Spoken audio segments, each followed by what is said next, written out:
Il est 21h30 à Paris et tout de suite, c'est l'essentiel politique.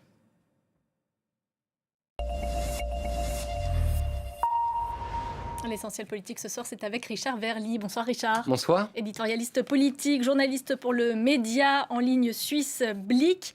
Au menu ce soir, la candidature de Marine Le Pen à l'élection présidentielle. Malgré sa condamnation, la chef de file du Rassemblement national se lance dans la course à l'Élysée et elle remporterait même le scrutin à coup sûr s'il avait lieu aujourd'hui, selon un dernier sondage que l'on commentera. Jordan Bardella, lui, va devoir trouver sa place dans un scénario. Il n'est plus le candidat du RN. Il a donné une interview à nos confrères du Figaro aujourd'hui. Il se voit déjà Premier ministre. Enfin, toujours à propos de la présidentielle, le Parti socialiste vient de trancher en faveur d'une primaire fermée pour désigner leur candidat. Aux grandes dames d'Olivier Phosphore, quid maintenant de ce que va faire Raphaël Glucksmann? Participera-t-il à cette primaire? On va en parler dans un instant. Le dernier sondage est donc sans appel. Marine Le Pen remporterait le second tour de l'élection présidentielle si elle avait lieu aujourd'hui. Malgré sa condamnation en appel pour détournement de fonds publics, mardi, la candidate du Rassemblement national n'enregistre aucun recul.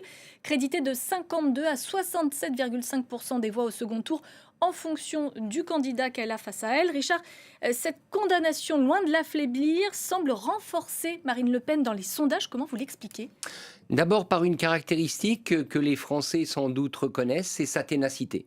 Elle fait preuve de ténacité, elle va au combat électoral et elle était créditée de toute façon par à peu près tout le monde d'être une meilleure candidate que Jordan Bardella au sens où elle peut davantage rassembler. Donc si vous ajoutez ces deux éléments, sa ténacité et le fait qu'elle peut rassembler, il est assez logique que les sondages soient aussi positifs. Alors n'oublions pas que des sondages de second tour, ça ne veut rien dire parce que le second tour c'est une finale. Tout dépend de la personne que Marine Le Pen, si elle se qualifie pour ce second tour, trouvera face à elle. Mais la dynamique est clairement en sa faveur.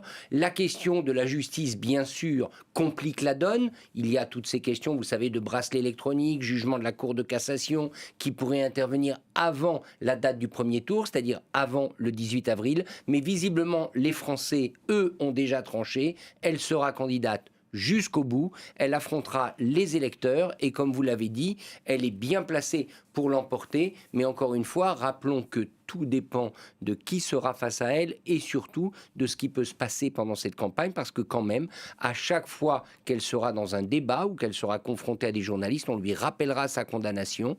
À terme, cela peut peser notamment vis-à-vis de l'électorat, disons, de droite traditionnel, qui n'aime pas les candidats qui ont pu jouer ou tenter de contourner la justice. Marine Le Pen qui a donné aujourd'hui une interview à nos confrères du journal du dimanche et qui se sent pousser des ailes. Également plutôt bien porté dans les sondages, c'est Jean-Luc Mélenchon qui progresse aussi. Est-ce qu'on est en train de voir se dessiner à l'issue de ce sondage un duel entre les deux oppositions les plus radicales? Alors ça, c'est ce dont rêve Jean-Luc Mélenchon. Il s'est vraiment préparé à ça. Rappelons qu'à la dernière présidentielle en 2022, il rate de peu le second tour. Jean-Luc Mélenchon, il le rate de 400 000 voix. C'est quand même peu. Alors, est-ce que, je dirais, c'est plié? Non, on est loin du compte. Pour Marine Le Pen, on peut considérer que si la dynamique ne change pas, elle est déjà qualifiée pour le second tour. En tout cas, la masse d'électeurs qu'elle rassemble est déjà très significative et la place en première position.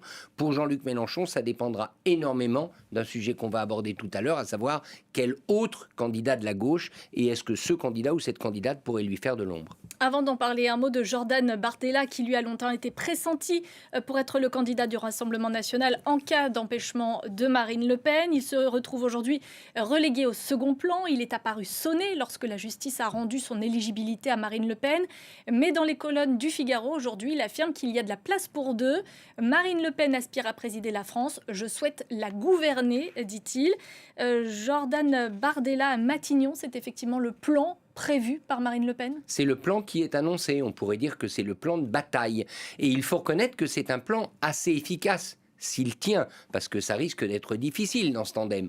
Mais si ça tient, vous avez d'un côté une Marine Le Pen rassembleuse, qui est capable de séduire un électorat populaire assez large, mais qui, on le sait, est très étatiste dans son approche de l'économie, et donc qui fait peur au milieu d'affaires. Et de l'autre, vous avez un Jordan Bardella qui s'est quand même considérablement rapproché du patronat, de ces milieux d'affaires, et aussi de la droite traditionnelle. Si tout ça s'emboîte correctement, ce tandem peut fonctionner. Par ailleurs, avouer que quand même le casting, à savoir Marine Le Pen, 56 ans pour le poste de président, Jordan Bardella, 30 ans pour le poste de Premier ministre, ça semble relativement cohérent. Maintenant, il y a deux inconnus. D'abord, l'inconnu de l'alchimie entre les deux personnes au fil de la campagne. Et la deuxième inconnue, c'est Jordan Bardella, Premier ministre. Est-ce qu'il est capable d'assumer ce job? Il va lui aussi se retrouver sous le feu des critiques. Et là, va réémerger la fameuse question qu'on se pose depuis le début.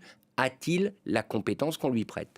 Jordan Bardella, qui dans son interview au Figaro assure qu'il souhaiterait bâtir un gouvernement d'union nationale au-delà du RN s'il devient Premier ministre. Est-ce que c'est crédible? Alors, il fera ce que Marine Le Pen, présidente, lui dit de faire. C'est la limite. Quand il dit « Marine Le Pen veut présider la France, je souhaite la gouverner », la réalité, c'est que dans la Ve République, ça ne marche pas comme ça. C'est le président de la République qui dicte ses orientations à un Premier ministre, lequel les applique, surtout au lendemain d'une élection. Après, ça peut être un peu différent. Mais il est évident que Jordan Bardella, s'il fait un gouvernement d'union nationale, ce sera le gouvernement d'union nationale de Marine Le Pen. C'est elle qui mènera sans doute la négociation avec les partis politiques. À l'heure qu'il est, on ne voit pas qui peut répondre présent, sauf une petite partie de la droite, celle de M. Ciotti aujourd'hui, peut-être demain celle de Bruno Retailleau, mais là, on est encore très loin du compte.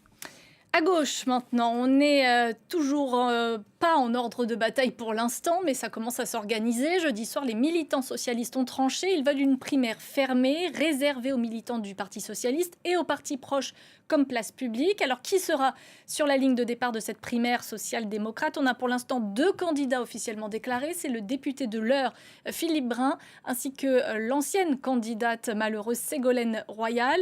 L'eurodéputé Raphaël Glucksmann, lui, n'a pour l'instant pas officialisé sa candidature. Richard, est-ce qu'il a intérêt à participer à cette primaire? S'il veut être candidat, oui. La réponse est oui, parce qu'il a besoin d'un appareil. Raphaël Glucksmann, rappelons-le, il n'est pas membre du Parti socialiste, mais de Place Publique, son mouvement, mais il a déjà été dans le passé tête de liste au nom du Parti socialiste. C'était aux européennes et il a fait un assez bon score. Vous ne pouvez pas être candidat à la présidentielle sans un appareil. Emmanuel Macron avait réussi, mais il avait créé un appareil et Emmanuel Macron, rappelez-vous à l'époque, avait beaucoup profité du fait que François Hollande ne se représentait pas et qu'une partie du Parti socialiste regardait vers lui.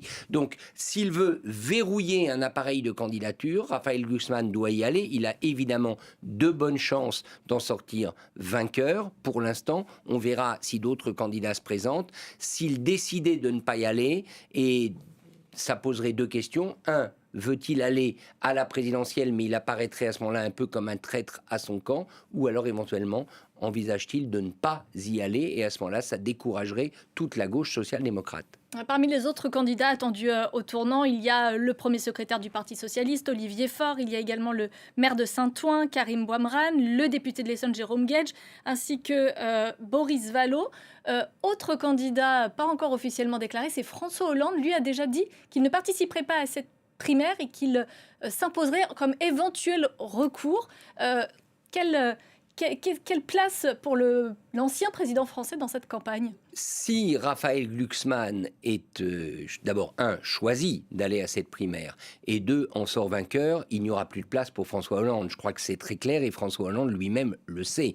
En revanche, si Glucksmann hésite, s'il y a un moment d'hésitation, qu'il ne va pas aux primaires, voire qu'il était battu aux primaires, à ce moment-là, François Hollande, fort de sa stature d'ancien président, pourrait apparaître comme le recours. Mais ça va être compliqué ce serait le recours contre un candidat issu du Parti socialiste.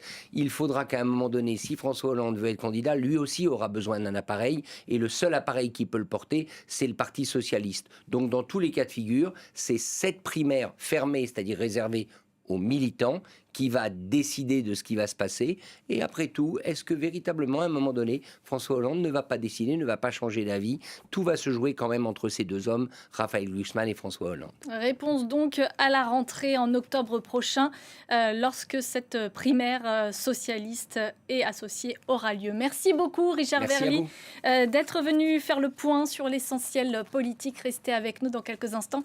Vous retrouvez Fatima Tawane pour le Journal de l'Afrique et on se donne rendez-vous juste après.